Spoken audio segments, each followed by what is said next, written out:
we'll go ahead and get started. So I'm Shannon Egan. I am the director of the Trout Gallery, and I am delighted to be here this evening and to welcome back, in a way, to Dickinson, Sophy Nie and Zuzu Black.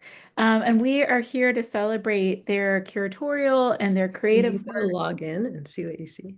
Sure. Oh, sorry. I did. Um, thanks for your patience as hopefully y'all can hear us. If you have, I should sort of start by saying, if you have any questions throughout the evening or any kind of technical difficulties, or if you're noticing any technical difficulties from us, please go into the chat and let us know. So, Sophie and Zuzu are here to talk about their curatorial and creative work in conjunction with the current exhibition at the Trout Gallery, titled To Listen Deeply. And again, I wish we could gather in person, but Zuzu is joining us from Minneapolis and Sophie in Syracuse. So I'm glad that Zoom is bringing us together. I am going to share my screen because we are going to be walking through the exhibition a little bit. I want to mention too that I worked with Sophie last year when she was a curatorial intern at the Trout Gallery and a senior at Dickinson College. And she just did such a wonderful job curating, researching, and writing the exhibition catalog and all the wall labels for To Listen Deeply. And if you haven't had a chance to grab a copy of the catalog, let me know. As she'll share in a moment, exhibition examines how sound is a key component for diverse works of art, taking inspiration from American experimental composer Pauline Oliveros's deep listening philosophy, which encourages heightened awareness of our sonic environment. The exhibition really invites viewers to engage with the works of art on multiple sensory levels, to pay attention to perceived visual and acoustic vibrations, and ultimately to just listen deeply to our environment, to the art in front of us, and even within ourselves. So, reflecting on this intersection of music and art, Zuzu created two original soundscapes in response to two of the works of art on display in the exhibition. And it was simply magical to be able to see and hear how Zuzu wove together the concepts from the exhibition, the aesthetic and kind of historical and kind of cultural contexts of the works of art, and created two completely innovative musical compositions. So I'm going to take you first on a really brief walkthrough of the exhibition as if we were walking into the Trout Gallery. And then I'll introduce you to Sophie and Zuzu before then turning things over to them. They'll each share their work, how they approach the exhibition, for about 10 or 15 minutes each. And then we'll have time for questions and conversations before we wrap things up at 8 o'clock. So just to kind of give you a sense, when you walk into the gallery, you'll see this paragraph. This is a statement, a curatorial statement that Sophie wrote that is on the wall that kind of explains, as you can even read here, that one generally expects an art museum to be a silent and contemplative space. Um, while this assumption stems in part from the reverence seemingly required for artistic masterpieces, it also speaks to the deep-rooted cultural dominance of the sense of sight in the realm of art historical criticism. So again, we walk into the space, you can kind of get a sense of Pauline Oliveros's philosophy. You see a large video projection of a work by Lorna Simpson on the wall, a beautiful print by Elizabeth Catlett on the right. You kind of turn the corner and we have a photograph by Charles Mingus, a Japanese print, three ceramic vessels by Toshiko Takaezu, a beautiful painting by Grace Hardigan, a noted abstract expressionist painter, called Music Box. And then another kind of scene right there. So at this point, I'm actually going to pause right there and let you know that Sophie Nie majored in art history with a minor in French and Francophone studies. Growing up in Nanchang, China, she has long held interests in materiality and cross-cultural interactions. Sophie previously worked as a museum education intern at the Trout Gallery, and then was a curatorial intern working with me her senior year. Also, during her senior year, she co-curated the senior art exhibition titled Near at Hand with 10 of her classmates and contributed research for another exhibition that we had called Girl in Slacks, while she was also developing all of the kind of the curatorial concepts and the checklist for it to listen deeply. Sophie now attends Syracuse University's Florence graduate program in Italian Renaissance art and is a recipient of the Florence Weller Fellowship. Zuzu Black also graduated from Dickinson in 2025. She double majored in music theory, composition, and English. She began writing pop music in her hometown of Nashville, Tennessee, before discovering her love of classical music composition. As a music scholar at Dickinson, she engaged in ensembles such as the college choir, the jazz band, and chamber groups, as well as being a solo piano student. In 2024, Zuzu won the Emil R. and Tamar Weiss Prize in the Creative Arts for her song cycle titled My House Has a Name. And Zuzu now participates in a fellowship at the American Public Media Group in classical music, radio programming, and outreach. So now I am going to first turn it over to Sophie, and please join me in welcoming them. Hi, good evening, everyone, and thank you, Shannon, for the lovely introduction. My name is Sophy Nie, and as Shannon has said, I just graduated this past May from Dickinson, and I'm currently a master's student in the Florence graduate program in Italian Renaissance art at Syracuse. My current research interest revolves around cross-cultural exchanges and material objects in the early modern world, and I curated To Listen Deeply during my senior year of undergrad as a curatorial intern. Since the project wrapped up around 6-7 months ago, I will say that I might not remember every detail as clearly as I did them, but the process has really been a great learning experience for me, and I will say really helped me to prepare to take on the kind of research that I'm doing now, and I'm just really excited to introduce some of that to you. So the project began with weekly meetings with Shannon Egan, the director of the Trout Gallery, last fall, so fall of 2024. So she suggested the idea of doing something around the theme of art and sound and really trying to utilize works from the permanent collection. And so I started by researching online and looking at existing exhibitions with a similar focus on art and sound. And what I noticed was that many of them focused on contemporary art and experimental sound art, which was really cool, but not the type of exhibition we were envisioning, because I think we wanted something that covers a broader range and that is more grounded in the strength of our collection. And so we were really envisioning an exhibition that explored how visual objects can evoke sound rather than literally producing it. And we were also interested in works that suggest sound through, let's say, formal elements like color or texture or visual rhythm, or works that invite viewers to recall the familiar sounds or to imagine sounds in their heads based on their thematic elements. And we also knew that we didn't want the show to be very literal, like just focusing on music or just focusing on the depiction of musicians.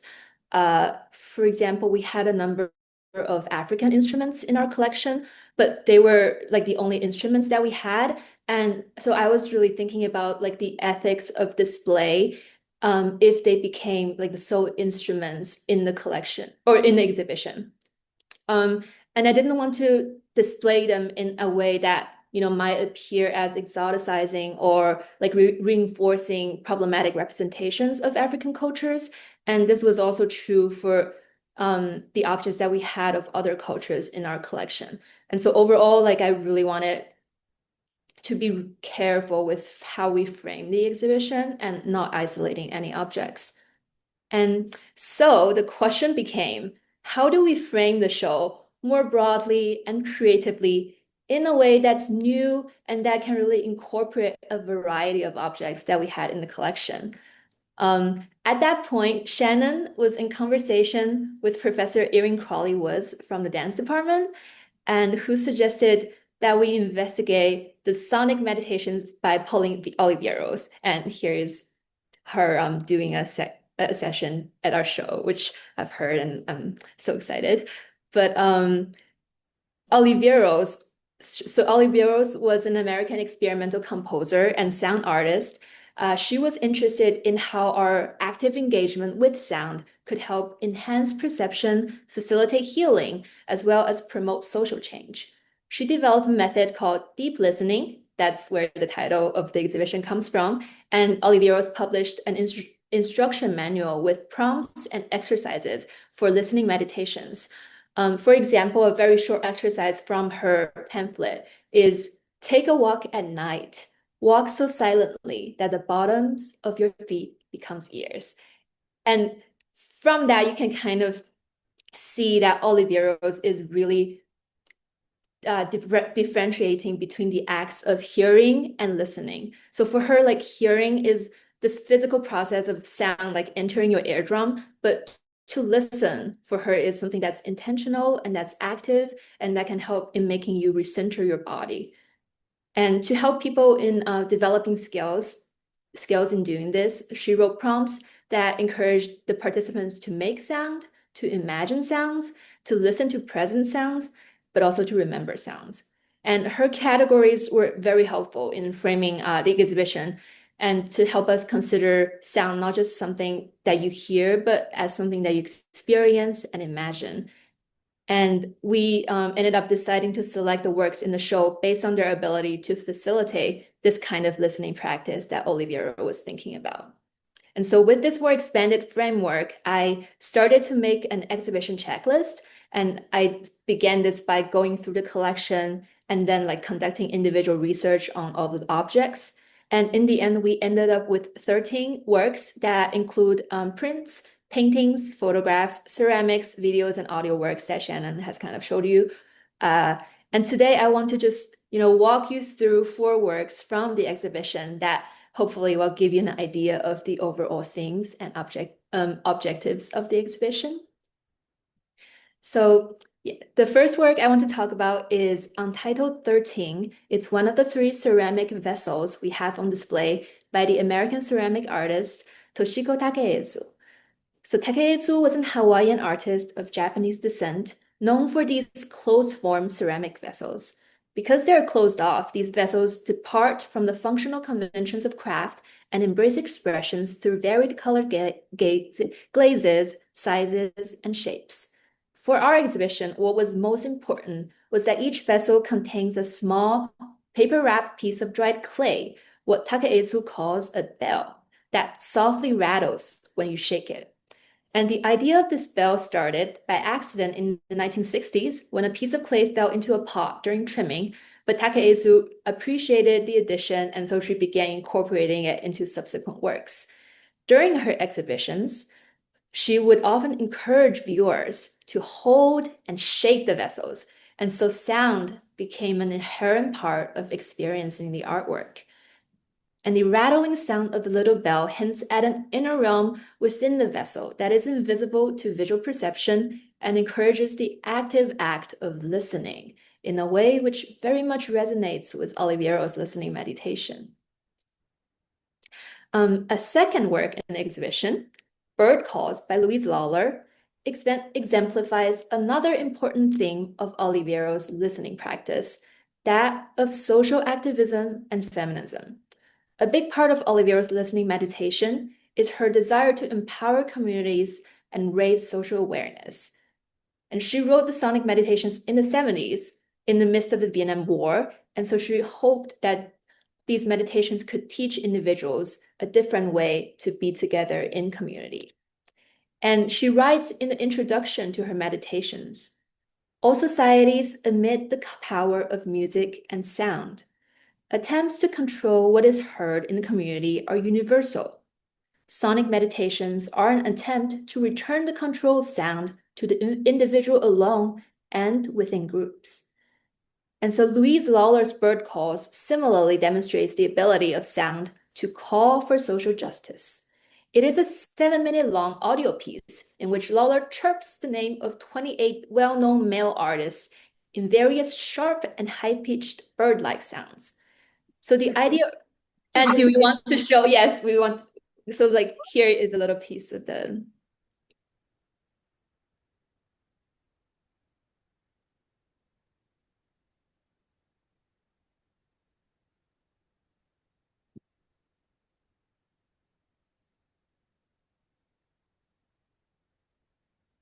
Oh, I think you can maybe like turn the volume even up if you, oh, maybe. Uh,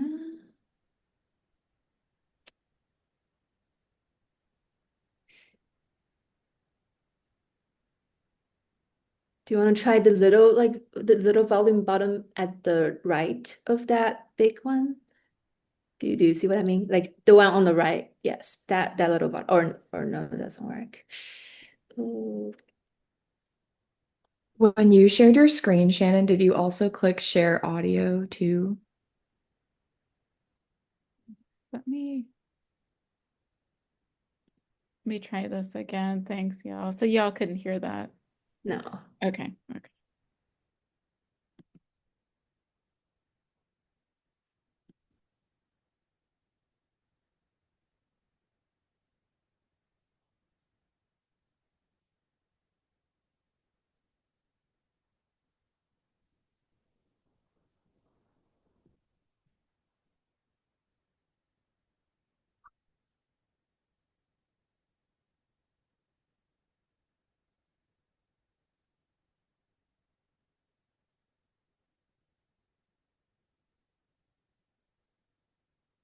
Sorry about that. I'll try to.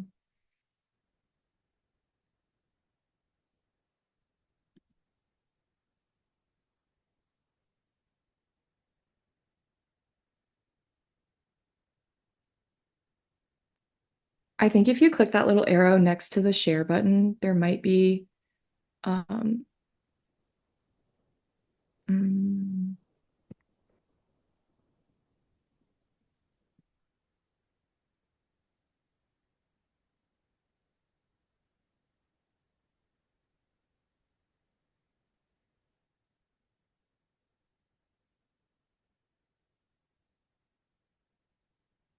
Okay. Yeah, that's okay. Or Yeah, I'll just keep sharing the. yes. I was going to say I can also just open it up on my computer and Oh yeah, that might work too. yeah. But or we'll find a way to share it Okay. later too. But so as I described, it's Lawler chirping the names of 28 well-known male artists in various sharp and high-pitched bird-like sounds.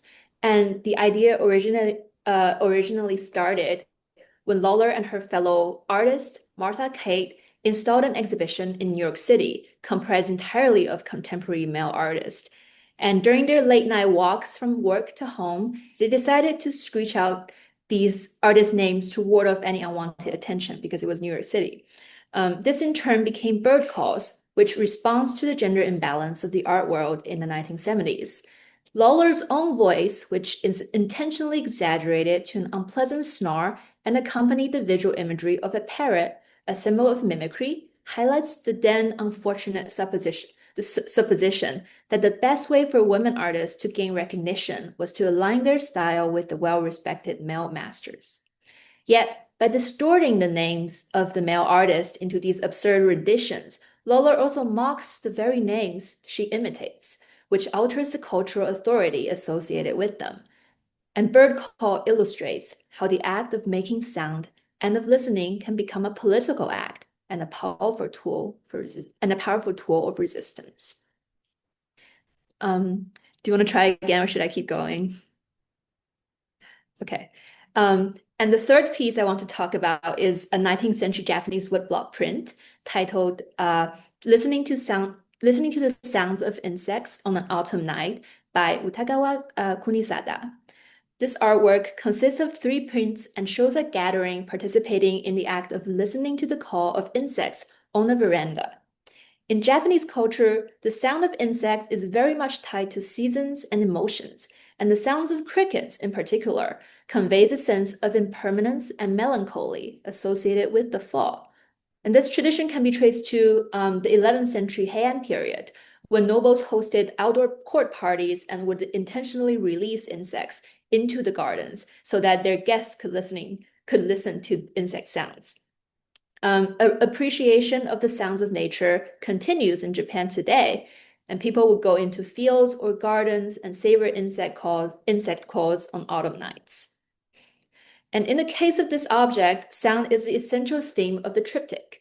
In the same way that Oliveros invites the participants of her meditations to actively imagine sound, the many visual details in the print, such as the small insect on the grass that you can see at the left edge of the left edge of the composition, the winding creek, the girl with her sleeve covering her mouth, the maple leaves and pine trees that frame the scene, all invite the viewer to imagine a multi-layered sound experience, such as the rustle of wind through the tall grass and the leaves, the distant chirping of the crickets, the murmuring of the stream, and the soft laughter of the girls. And the last work I want to talk about today is a print by the Russian artist Vasily Kandinsky titled Composition 4. The print is based on an earlier painting he created and is deeply inspired by his own experience with music. Kandinsky was a pioneer of abstract art in the early 20th century, and he was known to have synesthesia, which is seeing colors when he heard music and hearing music when he saw colors. He actually associated with specific colors.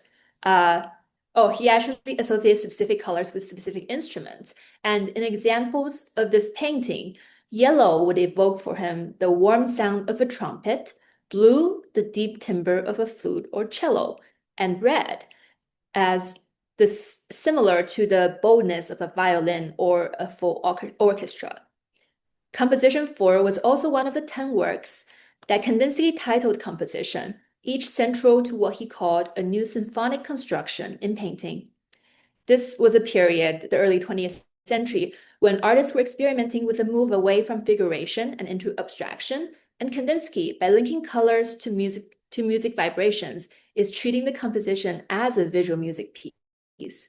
And in a way similar to Oliveros' meditations, which encouraged viewers to imagine sounds, he is inviting viewers to engage with the works as he does in a multisensory way, seeing sound and hearing colors.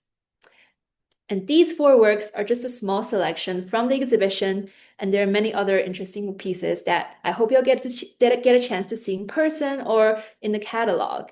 And to end this little section, I want to say that this project was a real journey for me because it was my first time taking on a project of this scale alone, and also the experience of independently conducting research, working on a deadline, going through the kind of editorial process that you need for professional publishing really helped me to prepare for the kind of high-level research and writing that I'm doing right now. And even though when I graduated, the show hadn't yet been installed, I got the chance to go back to Dickinson in September and actually see the show in person, which I'm very thankful for. And I was just honestly blown away by like the life that has taken on afterwards, after I've submitted all of my papers and all of my writing, and to see how it has been transformed through the installation, through the interpretation team, through Zuzu's compositions, which I got to listen to with the little headphones, and I was having so much fun, and the events and the classes that were organized around it. So overall, it's like been such a great experience, and I'm just really thankful for having gone through it. And yeah, thank you so much. Okay, thank you. I'm going to take just a second to try to get this sound going so that we have a chance to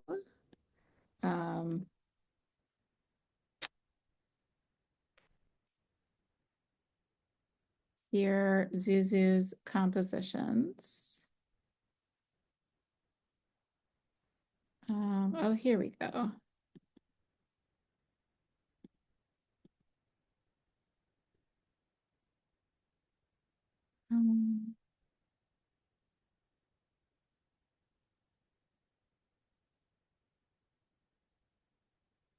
Okay, hopefully that I clicked something, so hopefully that should work. So if you can hear me, you can imagine sitting in the gallery. This was the vessel that Sophie was just talking about with the bird calls behind us. But if you can imagine sitting in these chairs, listening to the headphones and pressing play on this device, you will hear Zuzu's composition Resonation Chamber. So Zuzu, if you don't mind, I'm kind of eager to see if Yeah, let's test it. this works. Here's my little sound. Can you hear that? Okay, good. So we'll just go ahead and listen to the whole thing.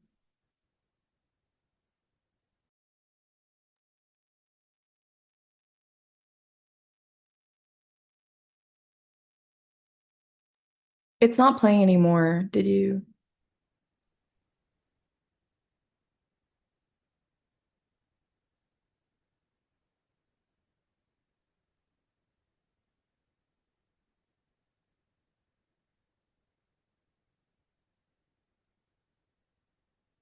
But it was playing for a second. I think when you shared your screen, you stopped sharing your sound because I had like a Oh. little sticker up here that said like Shannon, you can sound the computer sound. Okay. Let me try one more time.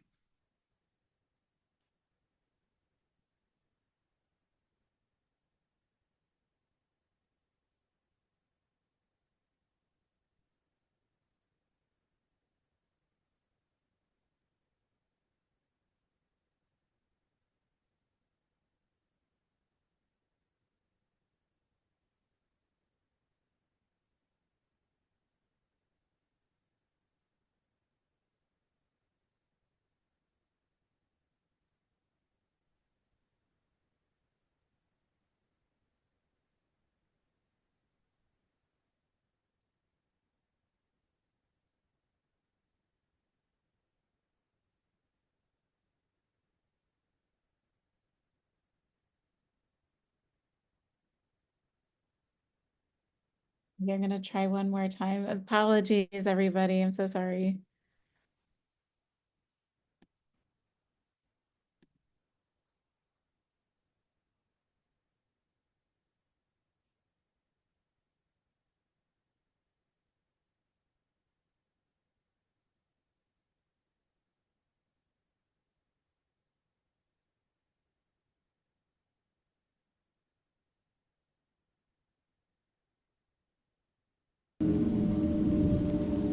I hear it.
Okay, so hopefully y'all could hear that.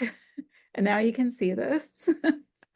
And I'll let Zuzu talk about this, and then we'll kind of fingers crossed, hope we can also listen to the next one. Yeah, thank you. I guess maybe to frame my like compositional headspace a little bit, when I was asked if I was interested in doing this, I was coming off of my two thesis projects. One was the song cycle I wrote for my music major, which was about the house I grew up in Nashville and all of the past residents who lived there and kind of like what it means to embody a space. And then my English thesis, which was about a poetry collection by Taimba Jess called Olio, which is about minstrelsy in the 20th century, and like the Black body in music and what that kind of theatrical space meant in America at that time. And so I was really thinking a lot about spaces, structures, and bodies. And then when I was asked to do this, I of course said yes, because it's such an amazing project. And also, not to get sentimental, but Sophie was one of the first people that I met at Dickinson freshman year. We were in freshman French class together. And so I was like, of course, I will jump on Sophie's project because I love her. Um, and so we actually didn't really interact at all during this, except for like right now. But like the whole time I was like, yay, Sophie. Um, so I had a lot of fun picking pieces and figuring out what I wanted to do.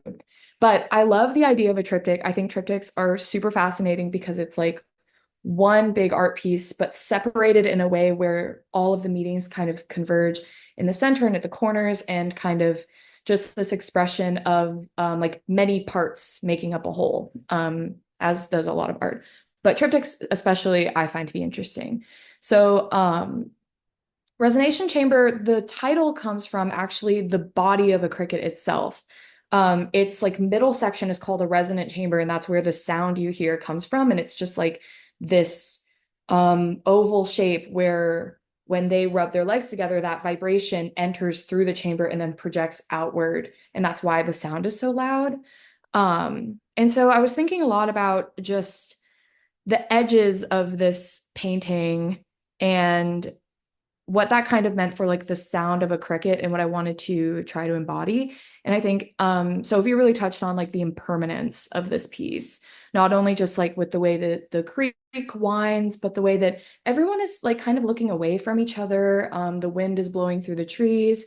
There's just like the flame like on the right. There's just all of these things that kind of point towards this is not a moment that is lasting forever. And so in the music, I tried to have one pedal tone like in the bottom that kind of would not always match the chord that was playing above. And those chords were oscillating very quickly, so that sometimes it was nice to listen to and sounded like something familiar and something in like kind of a major scale variety. And then other times everything was very close together, very tight, and then would sporadically just go back out. And then I was also thinking a lot about just the idea of looping, because I knew these pieces were, me and Shannon talked about this in our initial meeting, where because they would play on a loop in the gallery with headphones, it was important for somebody to be able to put the headphones on and start listening where the piece was in that moment, and then have it cycle back around in a way that let you stay in the moment with the piece, kind of that like listening deeply philosophy. And so this piece was really fun to work on because I was using a lot of synthesizers and that like sound of the crickets and like this kind of water stormy sound that I got off the internet, to kind of like evoke the more grounded senses of this work. But I thought it just really meant more of a soundscape than like a strict like piece, or like a song, because this painting is just so many backgrounds and so many scenes all in one that it felt important to kind of draw on everything. Yeah. So we move to the next one. Yeah, let's listen to the next Okay, one. we'll listen to the next one next. And again, and give me a thumbs up or thumbs down, and then if it's thumbs down, I will kind of start, stop share and start share again.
Awesome. Thanks so much for playing that one.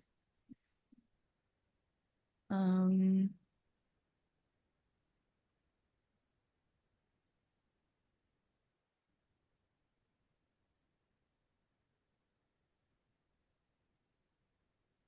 okay, awesome.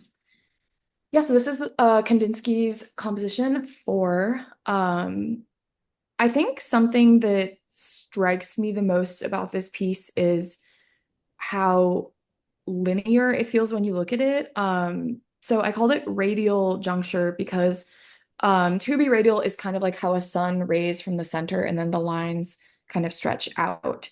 And so at all of these places of convergence, like where all of the lines come together is kind of what I was thinking about musically, and also the formal element of just color. I think when I first looked at this painting, the first word that came to mind was like really acidic. Like everything just kind of has this like sharpness, this like kind of citrusy like color palette to it. Like even the blue is very like yellow leaning. I mean, the background is kind of this off-white yellow color. And so I wanted to write something that was very sharp, not just like melodically or like with the actual pitches, but with kind of the way that the lines would move as you went through listening to the piece. And so when there is rhythm, I think that that's kind of the moments where I was thinking about when the lines came together, like the furthest left by the little like red oval shape, where there's like all of those lines coming together. And then as you move across the painting, from left to right, yeah, from left to right. I like all the time. I mess that up. You kind of think about like what that visual rhythm means and kind of what this image evokes for you. So all of those lines where they kind of come in and out of like the da da da da da da da da da da da da da da da are all of those lines moving across the painting. And then all of that like acid like high vibration was just a bunch of reverb on like 2 or 3 synths really pitched up high so that I could get that kind of not so much echoey, but just that motion across the page, like on the, or I guess the canvas. But then having those like black lines come across every now and then to ground you and to kind of make a shape come out of the whole thing. And that shape is often unfamiliar. I mean, you look at this painting, and I think everybody sees something different. I don't even know if you're supposed to even really see something, but I think that like it's just clear where everything stops and where it begins again.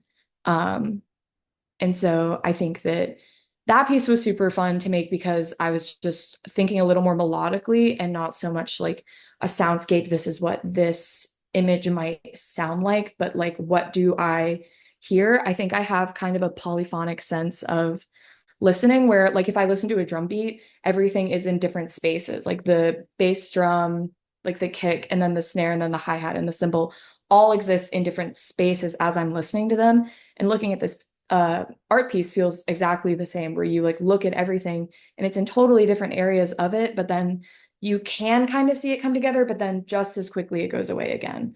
And so I like was really drawn to this piece. I remember when Shannon took me into the back of the Trout Gallery, which felt illegal, and got to see like all of the paintings that like they were thinking about showing and then maybe not. And she was like, you might want to just get an idea of what you're reaching towards. I was like, the Kandinsky, like almost right away off the bat, because it was just so evocative to me from the beginning. And yeah, I had so much fun working on this project. It was the perfect thing to do right before graduation, to kind of like put a little neat bow on things. Um, but yeah, I'm just so grateful that I was asked and I got to be a part of this. Awesome. Well, thank you. Thank you both so much. Um, I I think this is might be a good time gonna uh open up the Q&A. So we as hosts and panelists can see your questions. I also want to I think with this webinar is being recorded, but I'm not too sure again with this like webinar style. Um, if we can see you when you ask questions, but please feel free to jump in. Um, so one thing maybe while we're waiting for questions, and it's okay if y'all are shy out there, but one thing I think people are interested in is again that kind of just maybe some of the biggest actually I have a few questions, but like some of the biggest challenges in approaching something like this, because I think with both of you, I just like threw it out there and was I think just how the kind of the curatorial process takes shape and how that kind of creative process takes shape. We did get a great question here. And I think this maybe kind of relates a little bit to that question of process. But this is a question for Zuzu. How much did the history or scholarly background on the two pieces influence your compositions? So was the visual image more important than that kind of historical background behind them? Yeah, I have to say I basically only read the copy that Sophie had written for the exhibit because Oliveros' philosophy is kind of what does this make you feel when you listen to it? What kind of thoughts does this evoke? And I didn't want to put too much pressure on myself to try to understand everything when I am not an art scholar. I definitely had some overlap because Dickinson is just a great liberal arts institution, but I am by no means somebody that can understand paintings on that super advanced level. But I enjoy art and I love it. And so I really just read Sophie's copy. I tried to understand a little bit about what gripped me. So I did know Kandinsky's like idea about instruments and his synesthesia processes. And I looked up a little bit about the processes of like Japanese woodblock prints and like the idea of a triptych in general, a little bit about crickets and that kind of um, Japanese cultural philosophy behind insects. Like all of that I had kind of gleaned from some Google searches and Sophie's amazing scholarly work. But I think to like the Kandinsky, for example, one of the challenges I ran into to get to Shannon's question was that instrumentation was a big thing where I knew that he had these thoughts about like violins and cellos and guitars and trumpets and brass instruments and orchestras and everything. And I was like, how am I going to make this piece have a high audio quality, sound like it belongs in the exhibition, and not have to like pay any other instrumentation to and get this piece recorded. I think composers don't often have the ability to like bring that full body of work to life themselves unless somebody is specifically commissioning that. And so I went with the electronic route because I think that both of these pieces kind of have a similarity to like a sort of like otherworldly vibe to them. And you can kind of make that work with a lot of like soundscape, synthesizer sounds. So that was a challenge that I ran into. But my research kind of brought me to that conclusion too. And I don't think to create, you have to like know everything about everything too. I think that those kind of unanswered things can kind of make what is good about the art come out. So I didn't want to try to bog myself down on knowing everything about Japanese woodblock prints to write a piece about it. Just enough. But yeah. Yeah. And I think too that maybe that same kind of question, that sense of intuition, it also informed Sophie's, like the sort of conversations that Sophie and I were having. Here is another question for Zuzu. And don't worry, Sophie, I'll have questions for you too. But this is the question is, given how much we talk about, and this is I should say by a question from Professor Jen Blythe. Given how much we talk about direction and music analysis and Western composition, can you speak to whether it was freeing or difficult to write a piece that had no specific beginning or end but functioned in a loop? Yeah, I think a great question, Professor Blythe. I think that at first it was difficult because I'd never written anything like that. And I had kind of only written a lot of like Western canon style pieces or like contemporary pop country folk music, which does have a clear beginning and end. And I was coming off of working on a song cycle, which is a lot of interconnecting songs that have key structures and like um, melodic patterns that reappear in each song. And song cycles are just a big loop, and they're like smaller pieces like interconnected into a big whole. And so I think that I had been kind of subconsciously thinking about it for a while because I was really trying to understand how could I get this narrative to flow in a circle. And so when I got to these pieces, at first I thought it would be very hard, and then it turned out to be really easy to be like, okay, well, if you aren't operating with a chord progression or like a strict tempo marking or anything like that, you can make it really easily loop back into itself because you haven't really gone anywhere. Or you've gone everywhere. And so I think actually it was really freeing for me. And now that I'm writing just for myself post-grad, I'm finding myself making a lot of those same decisions. So I think it was a really great exercise for me. Thank you. Thanks. Yeah, I love, to be honest, this is fantastic. So I love these kinds of the curatorial and musically creative things kind of in parallel. So this is a question for Sophie. For working on the exhibition to seeing the show in person in September, were there any pieces or themes that had to get cut? And if so, how would that have added to the larger context of sonic listening? Okay. Yeah, that's a great question. So actually, by the time that I finished working on the exhibition, we've already solidified the checklist. And so we've already narrowed down together on the 13 works. And so it didn't really change much when I got to see in person in September. It was just more of seeing them all hung on the wall and then getting really that sonic aspect from the physical exhibition was just a really cool experience. But in terms of cutting down stuff and things, we really we definitely had to do that like a lot throughout curatorial process before May, basically. And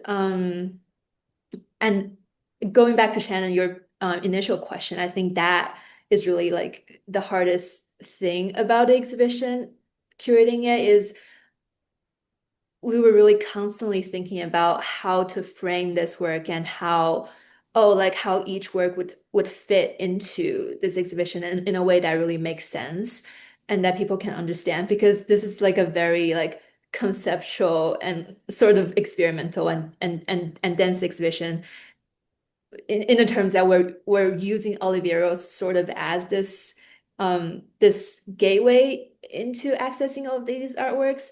And I think we started with maybe like 18 or 18 around 18 objects, and we kind of have to like narrow it down based on how we think it fit into the categories that we were talking about. Like, oh, does it evoke the music visually, or does it evoke sound visually? Does it have like some sort of thing or like a thematic resonance with sound or music? And so there definitely was a lot of like thinking about it constantly. And I think that's another thing that I learned through the process is that you don't really go into a curatorial project knowing what it's about. It really is like you have to develop it, and even like very, very much like deep into the research, we were still thinking like, oh, would this fit the theme? So yeah. Yeah, it was hard. Yeah, it was like that balance between being a little bit literal but not too literal, a little bit abstract but not too abstract, and even kind of putting it together is almost like, again, to use like a musical analogy, like putting together like a mixtape. Um, okay, so two more great questions here. One, this next question is for both Zuzu and Sophie. What class during your time at Dickinson was most informative throughout your role in the project? Great question. And I can start. I there's so much. I feel like I can't, oh my gosh, there's so much. And I think the primary one, because um the fall semester of my senior year, I was also working on our senior exhibition for the art history majors called Nie and Hand, and Shannon has talked a little bit about it. But that's really the first project, the first instance where I really got um to like get the full-on experience of beginning to like think about an exhibition and then like researching and writing a catalog essay. And so a lot of the experiences from the senior seminar really helped me to uh in this exhibition. And also I think all of the art history classes has really informed the way that I think about these objects and a lot of the things that we talk about in the art history classes. So some of my favorite classes I've taken is with Professor Ren Wei, and she teaches classes on Japanese woodblock print, and we've also discussed things relating to like nature in her classes. And so I think all of the art history classes has been very very informative. How about you, Zuzu? Yeah, I can think of two. I mean, well, all of my English major, luckily, like in a lot of English classes at Dickinson, you actually end up looking at a lot of paintings and a lot of multimedia things to try to understand literature through a broader lens. So I think that that really helped me um, get like broader themes off of the works that I was drawing from. And then I would say that there are two main music classes. I was part of the like music composition and production. It was an ensemble during my time at Dickinson, and now I think it's a class. It's like a half credit course. And that just gave me a lot of the hands-on skills to do this on my own. Just like with computer software and figuring out what exactly I wanted something to sound like and knowing what to do with my like audio workstation. And that's taught by Greg Stroman, who is awesome. I love him. And then I think also is Professor Wodarski's The Listening Mind class, because the last project for that when I took it was creating a soundscape, and she gave you a script or a short story of something, and you had to think through with a group every single sound that would have been in that scene and then put it together and present it to the class. So it was like set in a bar and there was just like a dialogue happening. And so not only did you have to record the characters having a conversation, but like what did it sound like when the person was walking to the bar? Like it was snowing? Were there cars passing? Were you in a city? Was there like a bus driving by? And then in the bar, it's like, were there glasses clinking together? Was there drinks being poured? Was there somebody's order being taken in the other room? What kind of music was playing? Like all of those questions. And then you had to really think through, and then your grade pertained on like how much of the stuff did you get in the soundscape. And so I think thinking about not radial juncture, resonation chamber in particular, for that piece, I wanted to try to evoke the impermanence without having to put every single sound that I thought was in there. So it was kind of a balance, but it was a great exercise in, okay, like, because the first thing I did when I sat and looked at that painting was like, okay, like what are the sounds that I want to take away from this and that I think are important in putting in the listener's head when they're looking at the piece. And so yeah, those two classes are great, and they get taught every semester. So take them. So I think we have time. We have two more questions here and 2 more minutes. So, so I think we'll sort of end with these two questions, both for Sophie. But I think maybe Zuzu can kind of wrap up with the one at the end. But first, this may be a quicker one for Sophie. Did you get to contribute to the layout of the exhibition? And could you share maybe about the process of organizing the pieces in the way that maybe ended up being Yeah. organized? Yeah. So I didn't have experience with exhibition design before. And so this experience was also, or like this project was sort of the first time I got the experience of like thinking about what like the placement and the layout of the exhibition. And I think like at the very beginning of our project, Shannon just like took me into the gallery, and then we had the like the layout map of the space, and um we were and then we had like the sort of the Mac object list, the mock object list. And so a lot of it is like really logistical, thinking about what would fit into like the best into what corner. And then but a lot of decisions is also like happening between Shannon and Jamie, our collection designer, or sorry, exhibition designer. And for me, it was also thinking about like what objects what objects have thematic relevances, and so like how like where you put that like in dialogue with each other. But like I think in terms of the knowledge of the space, Jamie is really the person who's sort of like making the good decisions. Yeah. Yeah, and like you said, yeah, some of it is logistical. Like we wanted the video to be big, and that had to be one of the conditions of the loans, and then to find those resonances between the work was great.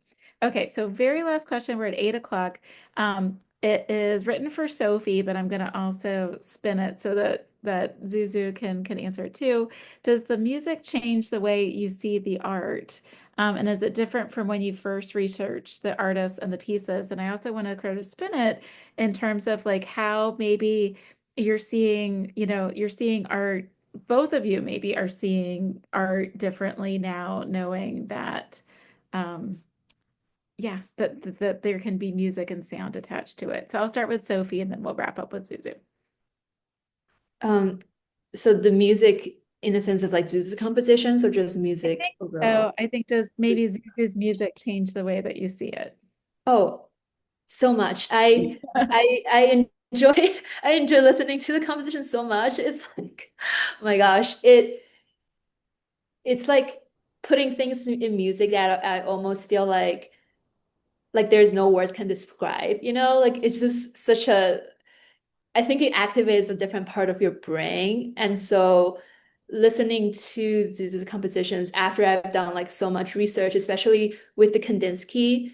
And in my catalog label, I also talk about, black, the color black, because Kandinsky has thought about black as like the color of pause or of silence, and to sort of hear how Zuzu was thinking about, black, and but also the lines as these like musical compositions, which is so interesting. And I think they were, yeah, they were so great.